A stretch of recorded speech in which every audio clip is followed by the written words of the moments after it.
Pastor Mike here in the study, and just coming to you actually from our house today and sharing some thoughts with you this morning. I'm in 2 Timothy chapter number 2, and the Apostle Paul is talking about the importance of the gospel going out, and he's defining the role of a minister in the gospel of taking and handing off the gospel. This is the passage we've quoted so many times as a church or as in the Sunday morning services to you, that we're to take the gospel and hand it to another generation and pass it on.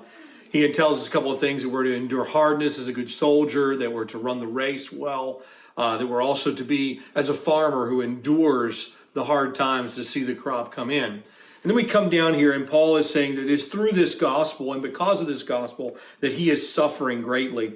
And he tells us in verse number 9, he said, "Wherein I suffer trouble as an evildoer, even unto bonds." And it's always an amazing thing to me when I consider the impact, the Apostle Paul, of the gospel ministry that he had, and how that he was traveling all over the place preaching the gospel and doing this work that was unparalleled before or since his work of evangelism.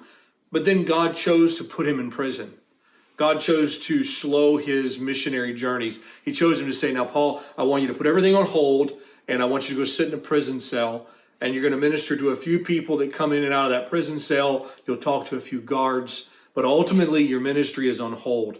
But then the Apostle Paul follows this, and he says, yeah, okay, I'm bound, but then I love this phrase, but the word of God is not bound. The word of God is not bound. Paul said the word of God is continuing to do his work.